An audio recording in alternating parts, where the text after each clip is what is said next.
오늘은 마태복음 3장 5절부터 17절 말씀을 통하여 세례 요한의 물 세례가 무엇이고 또 성령 세례가 무엇이며 성령 충만이 무엇인가, 오늘 세 가지를 살피려고 합니다. 세례 요한의 물 세례는 과연 뭐냐, 또 성령 세례는 뭐냐, 성령 충만은 무엇인가에 대해서 살펴보겠습니다. 세례 요한의 세례를 우리는 물 세례라고 합니다. 물 세례. 이것은 죄에 대한 세례입니다. 그런데 예수님이 요한에게 세례를 받아요. 그 죄 없는 예수님께서 이 요한에게 세례를 받는다? 이것은요, 교회에게 메시지, 어떤 메시지를 전하기 위함입니다. 여러분, 요한은요, 교회를 상징합니다. 교회를 상징합니다.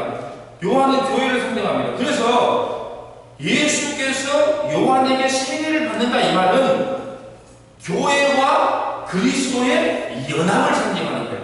이것은 제가 그냥 하는 말이 아니고 골로새서 2장 12절에 나와 있는 말씀이에요. 골로새 2장 12절. 너희가 세례로 그리스도와 함께 장사되고, 너희가 세례로 그리스도와 함께 장사되고, 또 죽은 자들 가운데서 그를 일으키신 하나님의 역사로 말미암아, 믿음으로 말미암아 그 안에서 함께 일으키심을 받았느니라.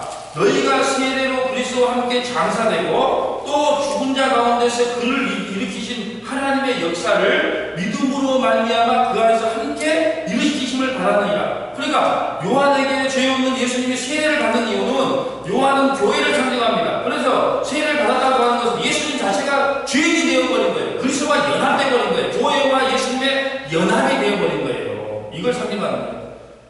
이스라엘 백성도 똑같은 일을 경험했죠. 고린도전서 10장 2절에 보면 모세에게 속하여 구름과 바다에서 다 세례를 받았다고 그러잖아요. 누구에게 속하여? 모세에게 속하여. 네, 똑같은 말씀이에요.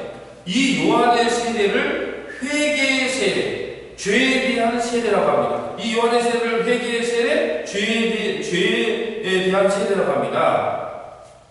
이 세례, 요한의 세례, 이 물 세례, 회개의 세례, 죄에 대한 세례를 받는다고 구원받지 못합니다. 이 세례를 받았다고 모두가 구원받는 것이 아닙니다. 이 세례를 받았다고 모두가 구원받는 게 아닙니다. 성령 세례를 받아야 구원받는 거예요. 이거 중요합니다. 자, 먼저 한번 살펴보도록 하겠습니다. 3장 5절부터 한번 보겠어요. 이때 예루살렘과 온 유다와 사마리아 사방에서 다 그에게 나와 자기의 죄를 자복하고, 그러니까 아까 무슨 세례? 죄에 대한 세례. 죄를 자복했으니까 죄를 자복하고 요단강에서 그에게 세례를 받은 게 죄의 세례란 말입니다. 요한의 세례, 회개의 세례. 지금 요한의 세례, 성령 세례, 성령 충만에 대해서 오늘 살펴보는 겁니다. 자, 요한이 많은 바리새인과 사두개인들이 세례를 베푸는 대로 오는 것을 보고 이르되, 독사의 자식들아, 누가 너희를 가르쳐 임박한 진노를 피하라 하더냐? 그러므로 회개에 합당한 열매를 맺고. 그래서 무슨 세례? 회개의 세례. 속으로 아브라함이 우리 조상이라 생각하지 말라. 내가 너희에게 이르노니 하나님이 너희 이 돈들로도 아브라함의 자손이 되게 하시리라. 이미 도끼가 나무 뿌리에 놓였으니 좋은 열매를 맺지 아니하는 나무마다 찍혀 불에 던져지리라. 나는 너희로 회개하기 위하여 물로 세례를 베풀거니와. 그러니까 요한의 세례는 회개의 세례요, 죄의 세례요, 물 세례라는 거죠. 세례를 베풀거니와. 내 뒤에 오시는 이는 나보다 능력이 많으므로 나는 그의 실을 들기도 감당하지 못하겠고 그는 성령과 불로 너에게 세례를 주었다. 그러니까 성령 세례는 물 세례, 죄 세례, 회개의 세례를 주는 자는 누구다? 세례 요한의 세례다. 그 세례 요한의 세례를 받는다고 모두가 구원받는 것은 아니다. 네. 그렇다면 성령과 불로 세례를 받아야 구원받는다 그래요. 이것을 성령 세례라고 합니다. 성령과 불로 세례를 받는 것이 성령 세례입니다. 이 성령 세례는요, 단회적 딱 한 번 일어나는 사건이에요. 우리가 성령 세례를 계속 받는 것이 아니에요. 이것은 우리가 예수님을 주와 그리스도로 고백할 때 딱 한 번 임하는 거예요. 이게 바로 성령 세례입니다. 우리는 이미 성령 세례를 다 받은 자예요. 고린도전서 12장 3절에 성령으로 아니하고는 누구든지 예수를 주시라 할 수 없느니라. 그렇기 때문에 우리는 모두 다 성령 세례를 받은 자였단 말입니다. 여러분, 모든 그리스도인들은요 이미 성령 세례를 받은 자들입니다. 한 번 받은 성령은 절대로 우리를 떠나지 성령이여 오시옵소서 이런 말을 하면 잘못된 복음이라는 거예요. 성령이 오시옵소서 아니요. 여러분이 아무리 오라고 해도 성령님 안 오십니다. 창세전에 택한 자는요 오지 말라고 해도 여러분 신령성을 뚫고 들어가는 거예요. 이게 새 언약입니다. 새 언약. 에스겔 36장에 나오는 새 언약, 에레미야 31장에 나오는 새 언약이 바로 이거예요. 여러분 신령성에 성령이 뚫고 들어간다니까. 이스라엘 백성들에게 아무리 율법을 줘봐도 아무리 하나님이 함께 해도 그들이 안 되는 거야. 그래서 이제는 안 되겠다. 내가 바로 성령을 너희 신령성에 뚫고 들어갈게. 이것을 성령 세례라고 합니다. 그러면 성령 충만은 무엇이냐? 성령 충만은 무엇이냐? 자, 이걸 읽기 전에 우리 아까 마태복음 3장 11절부터 한번 읽어갈까요? 마태복음 3장 11절. 나는 너희에게 회개하기 위하여 물로 세례를 베풀거니와 내 뒤에 오는 이는 누구죠? 예수님이죠. 나보다 능력이 많으시다니 나는 그의 신을 들기도 감당하지 못하겠고 그는 성령과 불로 너희에게 세례를 베푼다. 여러분 성령과 불, 히브리 용법은요 같은 말을 두 번 사용하지 않죠. 성령이 임하는데 불의 혀처럼 임한다 그러잖아요. 불의 혀처럼. 그러니까 성령과 불은 다 뭐다? 성령. 그죠? 성령으로 세례를 베푼. 그러니까 성령으로 세례를 베푼 것은요 누구만 할 수 있는 거예요? 예수님만 할 수 있는 거죠. 성령 세례를 받는. 성령 세례는 아무나 못 받아요. 창세전의 생명책에 기록된 자만 성령 세례를 받는 거예요. 손에 키를 들고 자기의 타작마다를 정하게 하사 알고를 모아 곡간에 들이고 쭉정이는 꺼지지 않은 불에 태우시다. 이때 예수께서 갈릴리로부터 요단강에 이르러 요단에게 세례를 받으라니. 여러분 보세요. 요단의 세례는요 회개의 세례예요, 죄의 세례란 말입니다. 근데 그걸 요한에게 세례를 받겠대요 예수님이. 그 얘기하고는 아까 뭐라 그랬어요? 죄인된 교회, 죄인된 요한과 연합해버리겠다. 내가 바로 죄인의 자리에 들어가겠다. 이걸 상징해요. 그래서 예수님께서 세례를 받은 거예요. 주역도 예수님이. 죄인이 되어버리고. 여러분 예수님이 문둥병자를 손을 댔어요. 문둥병자가 나았어요. 이건 뭘 상징할까요?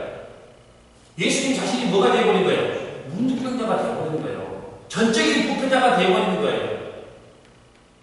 부정한 자가 되어버리는 겁니다. 예수님 요한복음 8장에 보면 가늠한 자의 편이 서죠. 가늠한 자가 가로막잖아요. 죄 없는 자가 먼저 서라고 가늠한 자의 편에 서지 않아요. 그럼 예수님이 어디에 섰다는 거예요? 가늠한 자와 연합되어버렸다는 겁니다. 그것 때문에 가늠한 자가 사는 거예요. 연합. 여러분 사도 바울의 신학 두 가지. 그리스도와 연합. 두 번째는요. 전반부는 교리, 후반부는 삶. 항상 그렇게 기록되어 있어요. 사도 바울의 서신서를 보면 앞에는 다 교리를 이야기해요. 교리를 올바른 교리를 알아야 우리의 삶이 살아갈 수 있다. 성경적인 삶을 살아갈 수 있다. 이렇게 나오는 거예요.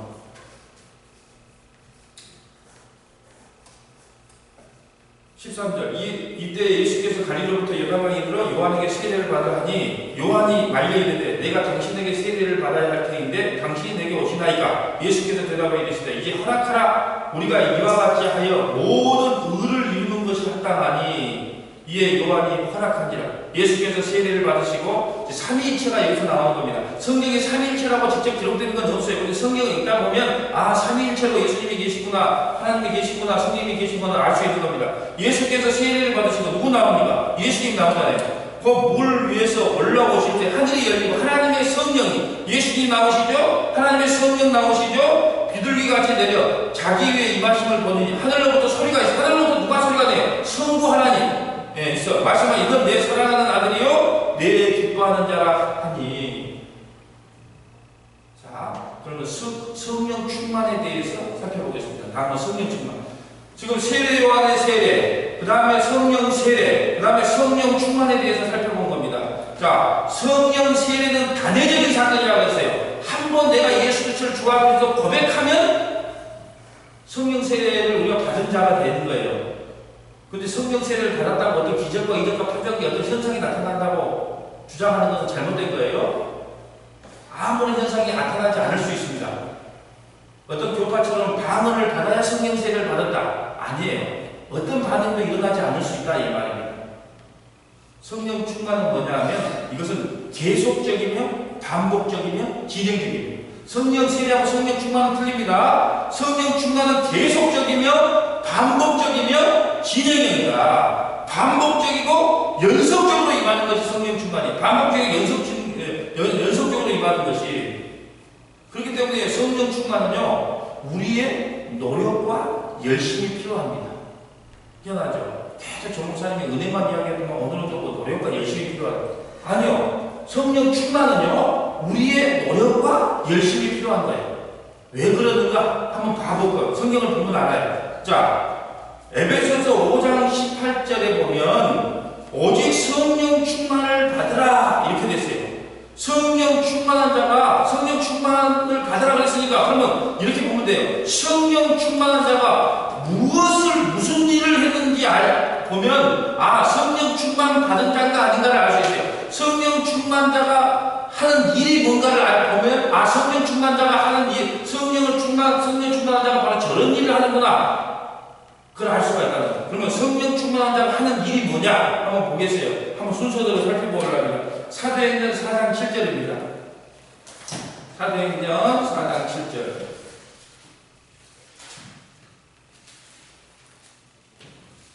사도행전 4장 7절 가봅니다. 성령 충만한 자가 어떤 일을 하느냐? 사도행전 4장 7절. 사도들을 가운데 세우고 묻되 너희가 무슨 권세와 누구의 이름으로 이 일을 행하느냐? 이에 베드로가 성령이 충만하여 이르되 백성의 관리들과 장로들아. 베드로가 뭐가 충만했어요? 성령 충만하게 이르되 만일 병자에게 행한 착한 일에 대하여 이 사람이 어떻게 구원받았느냐 오늘 우리에게 질문한다면 너희와 모든 이스라엘 백성들은 알라. 너희가 십자가에 못 박고 하나님이 죽은 자 가운데서 살리신 나사렛 예수 그리스도의 이름으로 이 사람이 건강하게 되어 너희 앞에 섰느니라. 누구를 성령 충만해서 누구를 증거하죠? 예수 그리스도를 증거하냐. 성령 충만은 뭐다? 예수 충만이다. 예수님을 증거하는 것이 바로 성령 충만이다. 그러니까 만나는 자마다 탁 치면 예수, 그리스도, 은혜 이런 자는 성령 충만한 거예요. 근데 저와 여러분을 탁 치는 거예요. 교회 부흥, 돈, 명예 이렇게 나오잖아요. 그러니까 우리 만날 성령 충만 그렇게 이야기하는데 성령 충만 받은 자는 예수만 증거하면 6장 3절 보겠습니다. 사도행전 6장 3절. 사도행전 6장 3절 봐봅니다. 사도행전 6장 3절. 형제들아 너희 가운데서 성령과 지혜가 충만하여 성령과 지혜가 충만하여 칭찬받는 사람 7을 택하라. 7지사 택하는 거예요. 우리가 이 일을 그들에게 맡기고 우리는 오로지 기도하는 일과 말씀 사역에 힘쓰리라. 여러분 성령 충만 받은 스테반 7집사가 다 뭐였죠? 성령 충만 받은 두 집사가 뭐였죠? 누구를 전했죠? 예수를 증거했잖아요. 십자가를 증거했잖아요. 조금 이따 뒤에 다 나옵니다. 사도행전 7장 54절로 나옵니다. 성령 충만 받은 자가 어떤 걸 증거하냐? 자, 사도행전 7장 54절. 사도행전 7장 54절. 그들이 이 말씀을 듣고 마음에 찔려 그들을 향한 이르거늘 스테반이 뭐가 충만해요? 성령 충만하여 하늘을 우러러 주목하여 하나님의 영광과 예수께서 하나님 우편에 서신 것을 보고 말하되 보라 하늘이 열리고 인자가 하나님 우편에 서는 것을 보더라 한데 그들이 큰 소리를 지르며 귀를 막고 일제히 그에게 달려들어. 여러분 보세요. 성령 충만한 스테반이 딱 설교 한 판이에요. 설교 딱 한 판 하고 뭐에 맞는 거예요? 돌에 맞아졌습니다. 그 성령 충만한 스테반이 기적과 이적과 표적을 행했어요. 예수님을 증거했어요. 예수님을 증거했잖아요. 그러니까 성령 충만한 자의 모습이 뭐다? 예수 증거하는 자. 이 사람이 성령 충만한 자입니다. 9장 17절 한번 볼까요? 9장 17절. 사도행전 9장 17절.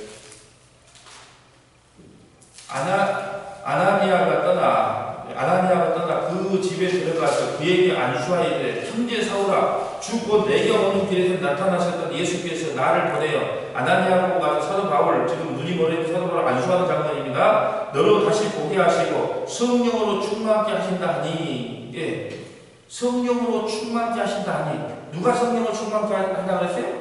예수 그리스도께서. 사도행전 11장 24절 하나만 더 찾아봅시다. 사도행전 11장 24절.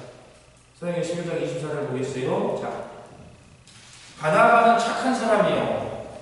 사도행전 11장 24절. 바나바는 착한 사람이요. 성령과 믿음이 충만한 사람이다. 이에 큰 무리가 죽게 대하여. 여러분, 바나바가 성령 충만했어요. 착하기까지 착하다가 성령까지 충만해요. 이 바나바가 뭐하러 다녔어요? 예수님 증거하러 다녔잖아요. 그러니까 결론 나왔잖아요. 성령 충만한 자는 뭐 충만하다? 예수 충만한 자다. 예수님 증거하는 자가 바로 뭐다? 성령 충만한 자다. 성령 충만한 자는요, 예수 그리스도의 복음만을 전합니다. 성령 충만한 자는요, 예수 그리스도를 입으로 삶으로 전하는 자를 성령 충만해야 돼요. 성령 충만은 뭐냐? 우리의 입으로 삶으로 전하는 걸 성령 충만이다. 그렇기 때문에 우리의 열심과 노력이 필요하다 아니다? 필요하다. 성령 세례는 우리 열심과 필요 없이 뚫고 들어옵니다. 그러나 성령 충만은 우리의 노력과 열심도 필요하다는 겁니다. 자, 그러면 또 성령 충만한 자가 어떤 삶을 사는가? 예, 성령 충만한 자가 두 가지 삶을 산다고 그랬어요. 근데 두 번째 뭐냐? 에베소서 5장 18절 가보세요. 자, 성령 충만한 사람이 어떤 삶을 사는가? 에베소서 5장 18절. 에베소 5장 18절. 자, 에베소 5장 18절 가보세요. 술 취하지 말라. 술 취하지 말라. 아, 참. 술 좋아하는 이쪽에 참 술 좋아하시는 분 보면 진짜 마음이 많이 찔리겠습니다. 예, 술 취하는 자가 성령 충만한 것과 같아요. 예, 계속 빠져들거든요. 예, 경험되는 건 압니다. 자, 술 취하지 말라. 이건 방탕한 것이 오직 성령 충만을 받으라 그래요. 여러분, 성령은 뭐 따라야 되나? 첫 번째, 몸매를 따라요. 성령 충만 받으라 그래놓고 기적과 이적과 표적을 행하는 한 말도 없어요. 22절 봐보세요. 성령 충만 받으라 그래놓고 아내들이여 자기 남편에게 복종하기를 죽게 하더라. 아내들이여 남편에게 잘해라. 이게 성령 충만이다. 25절. 그러면 또 남편들아 아내 사랑하기를 그리스도께서 교회를 사랑하시고 그 교회를 위하여 자신을 주신 것처럼. 이게 성령 충만이다. 6절 가보세요. 6장 1절. 에베소 6장 1절. 자녀들아 주 안에서 너희 부모에게 순종하라. 자녀들아 부모에게 순종해라. 이게 무슨 충만이다? 성령 충만이다. 그러면 부모는 4절. 또 아비들아 너희 자녀를 노엽게 하지 말고 오직 주의 교훈으로 훈계하고 양육하라. 이게 무슨 충만이다? 성령 충만이다. 5절 보세요. 종들아 두려워하지 말며 성실한 마음으로 육체의 상제에게 순종하라. 예, 종업원들은요 사장에게 헌신 충성 봉사해야 되는 거예요. 회사 물건 함부로 쓰면 안 된다는 겁니다. 이게 성령 충만이에요. 넘어지고 자빠지고 쓰러지고 기적 일으키는 게 성령 충만이 아니고 종업원 된다는 사장을 위해 헌신 충성 봉사하는 겁니다. 이게 성령 충만한 자입니다. 그러면 종들은요, 상견들은 9절 보세요. 상견들아 너희가 그들에게 이와 같이 하고 위협을 그치라. 상견 사장들은요 자기 가족처럼 사원들을 대해야 된다는 거예요. 그것이 성령 충만입니다. 상견들아 너희도 그들에게 이와 같이 하고 위협을 그치라. 이는 그들과 너희 상견이 하늘에 계시고 그에게 사람을 예물로 취하는 일이 없는 너희가 압니다. 그러니까 보세요. 성령 충만해가지고 성령 충만한 삶이 뭐예요? 아내는 남편에게, 남편은 아내에게, 자식은 부모에게, 부모는 자식에게, 종은 상견에게, 상견은 종에게 이 삶으로 살아가는 겁니다. 어디 성령 충만 받아가지고 기적과 이적과 표적을 행한다고 어디 나와 있습니까? 여러분 신앙은요 지정으로 하는 거예요.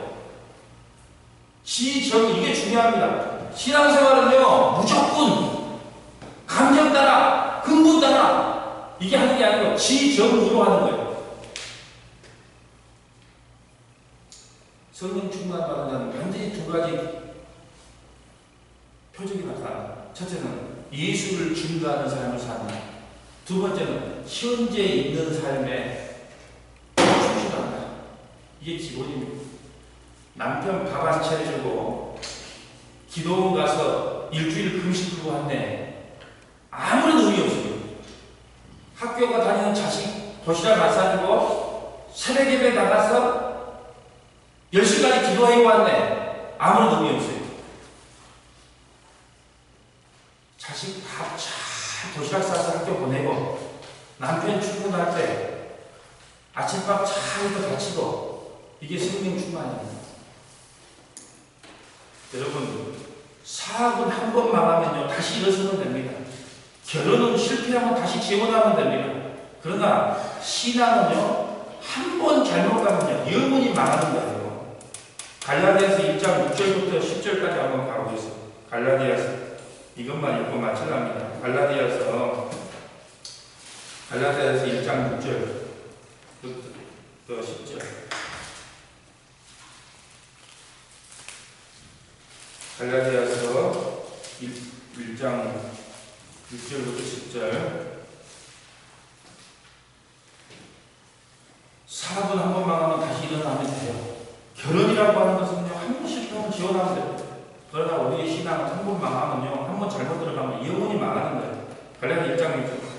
그리스도의 은혜로 너희를 부르신 이들을 이같이 속히 떠나 다른 복음을 따르는 것을 내가 이상하게 얘기하노라. 사도 바울이요, 갈라디아 교회에서 십자가의 복음, 예수님의 복음을 신나게 전해놨는데 다른 거짓 선지자들이 와갖고 그래 예수도 믿고 할례도 하고 착한 일도 하고 선한 일도 해라. 원 플러스 원 좋아하잖아요.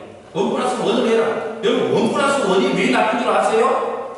왜 예수만 믿어요? 예수도 믿고 할례도 하면 좋잖아요. 예수도 믿고 선한 일 하면 좋잖아요. 왜 원 플러스 원이 나쁘냐? 오직 예수냐? 만약에 원 플러스 원을 한다면요, 그 예수님의 십자가가 단번에 이루어진 것, 우리의 죄를 단번에 사하셨다고 하는 것을 믿지 않는 것이 되는 거예요. 그 십자가를 부정하는 것이 되는 거예요. 예수도 믿고 할례를 갖고 얼마나 좋아? 근데 그 거짓 복음이에요. 왜? 십자가에서 모든 걸 이루셨다고 예수님 말씀하셨단 말입니다. 다 이루었다고 했는데 거기다가 예수 플러스 할례, 예수 플러스 착한 일, 예수 플러스 성전 제사. 그러면 십자가의 완전성, 십자가의 충만성, 이걸 거부하게 되는 거예요. 이게 거짓 복음입니다. 다른 복음이 없나니 다만 어떤 사람들이 너희를 교란하여 그리스도의 복음을 변하게 하려 하면, 이제 복음은요, 그리스도의 복음밖에 없어요. 예수님밖에 없어요. 여러분, 이 강대상에서 뭘 전할까요? 우리 큰딸이 나한테 자주 하는 말이 있어요. 아빠, 뭐 맨날 창세기를 공부해도 예수 그리스도, 출애굽기를 공부해도 예수 그리스도, 마태복음을 공부해도 예수 그리스도, 사사기를 공부해도 예수 그리스도, 맨날 그놈의 예수 그리스도밖에 전할 게 없냐? 없어요. 왜? 예수만 길이고 길고 생명이고 이 성경이 예수에 대한 기록이라면서요. 근데 어떻게 다른 말을 전합니까? 다른 말 전하면 그만두고 하던 사업으로 가야죠. 내가 만약에 이 강대상에서 예수님 만들라고 뉴스 시사 같은 이야기를 좀 전하거나 드라마 같은 이야기를 전하거나 예화를 갖다가 재미있게 전하거나 그러면, 아, 저 목사님 할 때 다 됐다. 이제 가 장사하라고 해야 되겠다. 딱 그렇게 끌어내리면 돼요. 그래야 나도 살고 여러분도 사는 거예요. 8절. 그러나 우리가 혹은 하늘로부터 온 천사라도 우리가 너희에게 전한 복음 외에는, 사도들이 전한 복음 외에는, 그 말이에요. 교회는 사도들이 전했던 복음을 전하면 됩니다. 신사도라고 해가지고 자기들이 뭐 계시받았다 그러고 달라달라 그걸 전하는 게 아니고 사도들이 전했던 복음, 예수 그리스도의 복음, 그걸 교회가 전하는 거예요. 우리가 너희에게 전한 복음 외에 다른 복음을 전하면 저주받는다. 다른 복음은 없어요. 우리가 전에 말하였거니와 내가 지금 다시 말하노니, 사도 바울이요 죽을 때까지 말했던 거, 지금 다시 말한 거, 그게 십자가의 복음입니다. 만일 누구든지 너희가 받은 것 외에 다른 복음을 전하면 저주를 받을지어다. 이제 내가 사람들에게 좋게 하라. 여러분, 사람들에게 좋게 하는 소리. 그래서 여러분, 백화점은요 고객 중심이에요. 그래서요 문 닫기 전에는요 아주 부드러운 음악이 나와요. 딱 문을 딱 닫는 시간 되면 어떤 음악이 나올까요? 빠른 음악 나와. 왜? 빨리 사고 가라. 고객 중심, 백화점 중심, 동네 마트 중심. 교회가 그렇게 가면 안 되잖아요. 사람 중심으로 가면 안 되잖아요. 사람이 안 모이면 어떻습니까? 여러분, 3명 놓고 예배 드렸다가 한 자를 가면 네 왜 3명밖에 못 했어? 주님이 그럴까요? 10,000명을 해가지고도 엉뚱한 복음 다른 복음 배워가면 주님이 뭐라고 말할까요?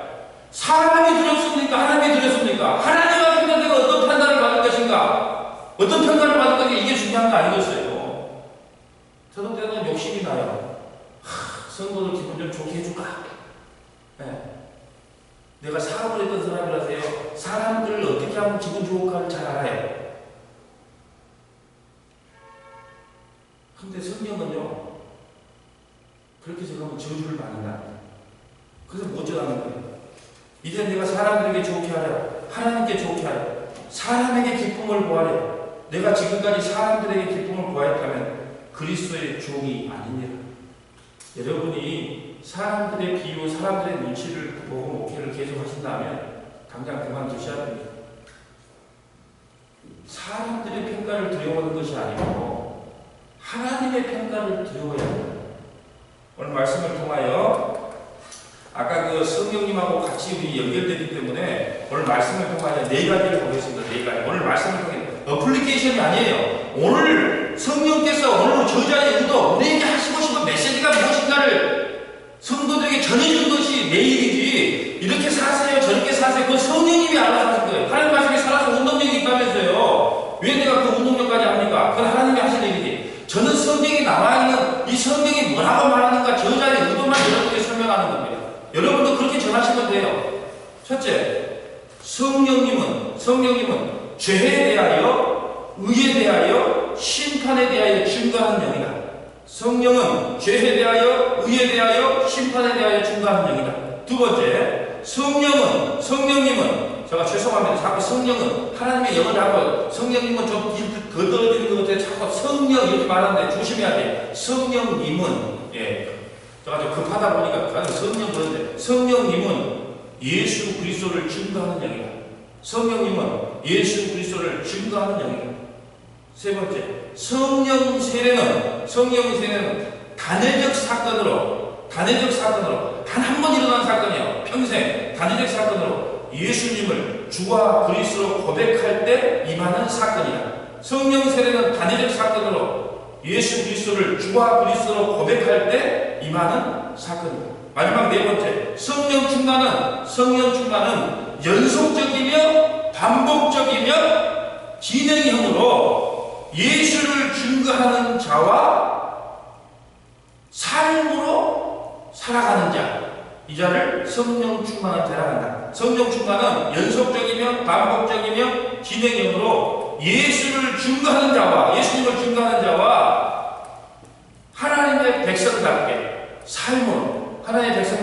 삶으로 살아가는 자를 성령 충만한 자라고 말합니다.